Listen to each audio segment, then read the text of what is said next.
আমি কিমান দিন অকল তিৱা তিৱা বুলি আমি চিঞৰিম, কিমান দিন আমি কাৰ্বি কাৰ্বি বুলি চিঞৰিম, কিমান দিন আমি বড়ো বড়ো বুলি পৃথকে পৃথকে আমি যুঁজিম।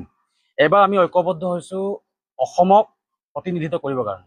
আমি এছামে ক'ব বিচাৰে যে আমাক ট্ৰাইবেল বুলি, নিজ জাতি বুলি আমাক তলত পেলাব বিচাৰিছে, কিন্তু আমি ক'ব বিচাৰিছো যে অসমৰ প্ৰথমটো জনগোষ্ঠী আমি, অসম সৃষ্টি কৰা জনগোষ্ঠী আমি, ট্ৰাইবেলসকল, জনজাতীয় লোকসকল।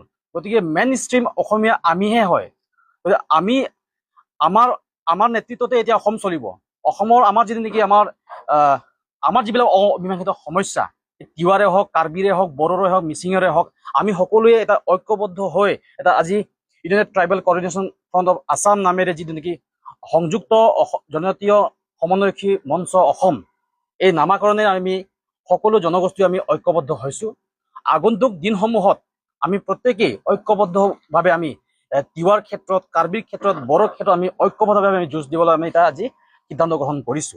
জাগিৰোডৰ যি হিন্দীখৰ, এই হিন্দীখৰ ৰৌমাৰী খেলপথাৰৰ পৰা আমি জাগিৰোডৰ এই দেওশাল মন্দিৰলৈকে প্ৰায় ৫,০০০ মানুহ লৈ আমি ঐক্যবদ্ধভাৱে আমি প্ৰথমটো কাৰ্যসূচী আমাৰ হ'ব হিউমেন চেইন, মানৱ শৃংখল কাৰ্যসূচী। তাত ৫,০০০ৰ অধিক আমাৰ জনগণ ইয়াতে আমাৰ ঐক্যবদ্ধ হ'ব। লগতে আমাৰ ট্ৰাইবেল লিডাৰ্ছসকল আমাক ইয়াতে পাৰ্টিচিপেট কৰিব। তাৰ নেক্সট কাৰ্যসূচী আছে আমাৰ অহা 10 তাৰিখে, য'ত নেকি দিছপুৰ চচলত, তাতে আমাৰ প্ৰতিবাদী কাৰ্যসূচী হ'ব। তাতো মানে ২,০০০ৰ ওপৰত আমাৰ প্ৰতিনিধিসকল তাতে ঐক্যবদ্ধ হৈ আমি আমাৰ অধিকাৰৰ বাবে আমাৰ সংগ্ৰাম আমি কৰিব গৈ আছো।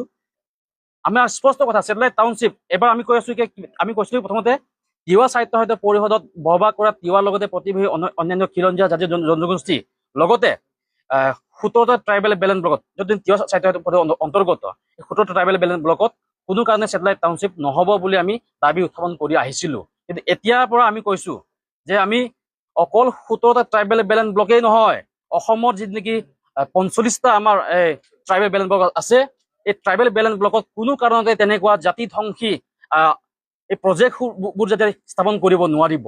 আমি এতিয়া ঐক্যবদ্ধ হৈছো আৰু আমাৰ ভূমিক কোনো কাৰণতে যাতে তেওঁলোকে কাঢ়ি নিব নোৱাৰে।